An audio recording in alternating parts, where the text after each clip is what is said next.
মানে স্বভাবতই আমি আমাকে ছাড়া ৫ জনের কথা শুনলাম। তারা একজন আরেকজন বা কম্প্যারিজনে যাচ্ছে মানুষের প্রতি। আমার স্বামী সেরা, কারণ আমি কারো সাথে কম্প্যারিজনে যাচ্ছি না মানুষের প্রতি। আমার স্বামী আমার চোখেই সেরা।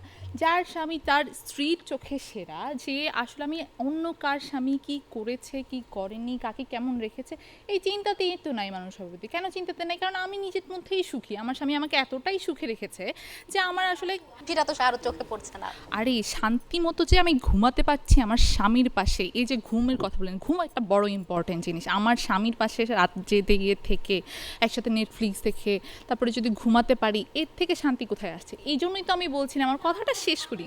এই যে আপু নেটফ্লিক্সের কথা যে বললেন, আপনার যে স্বামী যে এতটাই কৃপণ, নেটফ্লিক্সের বিলটা দেয় কি সে? অবশ্যই আমার স্বামী হিসাবই বলেছে। ব্যাংকার মানুষরা একটু হিসাবই হবে না? এটা কেমন কথা? হিসাবই না, ব্যাংকের কাজ ব্যাংকে ফেলে আসে। সংসার তো আর ব্যাংক না আপা, সংসারটা সংসার, ব্যাংকের কাজ ব্যাংকেই থাকে। একজন ভালো প্রফেশনাল মানুষের দায়িত্ব হচ্ছে তার প্রফেশনটাকে সব জায়গায় ফুটিয়ে তোলা।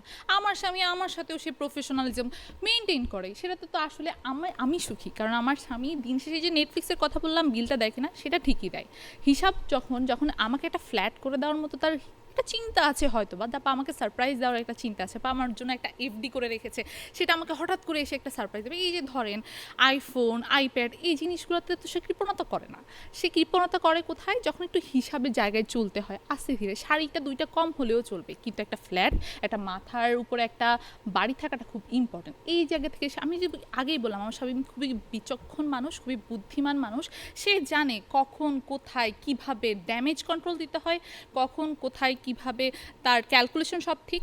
ওই যে বললো, একজন প্রেমিক টাইপ, একজন কাব্যিক টাইপ, আমার জামাই ক্যালকুলেটর টাইপ। সে জানে ক্যালকুলেশন খুব ভালো করে, সে খুব ভালো করে ক্যালকুলেশন জানার কারণেই তার জীবনেও ক্যালকুলেশনটা খুব ভালো চলে মানুষের। এই যে আপনি বললেন যে আপনার স্বামী ক্যালকুলেটর, আমার তো এখন সন্দেহ হচ্ছে এটা কি মানুষ নাকি আসলে রোবট?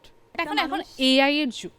হ্যাঁ, সেই জায়গা থেকে যদি আপনি রোবটের সাথেও তুলনা করেন, আমি খুশি। কারণ কি জানেন, এআই এর মতো যদি কাজ একটা মানুষ করতে পারে, রোবটের কাজ যদি মানুষ করতে পারে, এর থেকে দারুণ মানুষ আর কোথায় আছে মানুষের প্রতি? যদি আপনার স্বামী আপনাকে হিসাব করবে, পরের বার এসে বলবেন হাই রে কপাল মন্দ, চোখটা কি তাই অন্ধ?